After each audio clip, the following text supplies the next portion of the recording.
வளர குழந்தை சாட்சியா சொல்றேன். நான் உனக்கு பண்ண சத்தியம் உண்மை.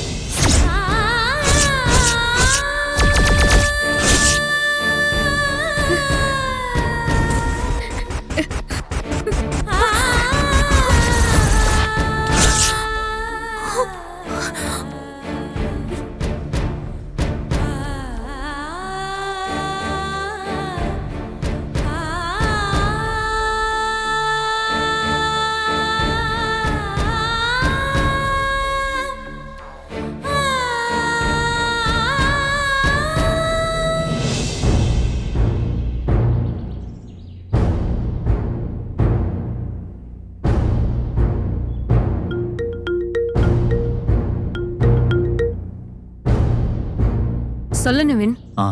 ஹலோ ராகினி, பிஸியா இருக்கியா? இல்ல சும்மாதான். நீ சொல்லு. ஒன்றும் இல்லை, சும்மாதான் பண்ணேன்.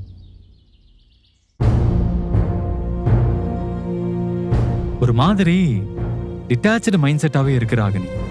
அதான் உங்ககிட்ட கொஞ்ச நேரம் பேசிட்டு இருக்கலான்னு கால் பண்ணேன். ஓ,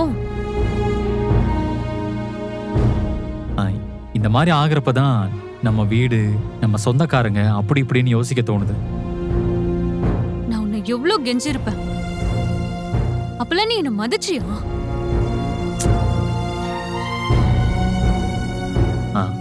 அதான் சொல்றேனே, பட்டுதான் தெரிந்தனும்னு இருந்திருக்கு போல. அன்னைக்கு ரெஸ்டாரண்ட்லயே ஒத்துக்கிட்டேனே நான் உன்னை மிஸ் பண்ணிட்டேன்னு.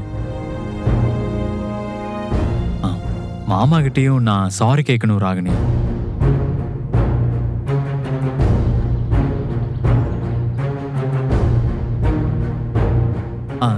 சாரி, மாமா பத்தி நான் பேசக்கூடாதுல்ல, உடனே உனக்கு டவுட் வந்துருமே.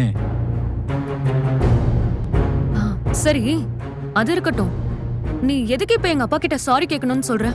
அது நான் மாமாவையும் வாயா போயான்லாம் மரியாதை இல்லாம பேசிட்டேன். அதெல்லாம் யோசிச்சுதான் சாரி கேட்கணும்னு கேட்டேன். அப்பா சொன்னாரு. சொல்லிட்டு எவ்வளவு ஃபீல் பண்ணாரு தெரியுமா? உனக்கு ஒரு விஷயம் சொல்லவா நிவின்? எங்க அப்பா இப்ப வரைக்கும் தங்கச்சி பையனு உன் மேல பாசத்தோட தான் இருக்காரு, தெரியுமா? உனக்கு பிரச்சனை கொடுக்கணும்னு நினைச்சிருந்தா எப்பவோ கொடுத்திருப்பாரு. ஏன் அந்த குமரன் கடையை அடிச்சு உடைக்க தெரிஞ்சவருக்கு உன் ஸ்டுடியோக்கு வழி தெரியாமையா இருந்தாரு?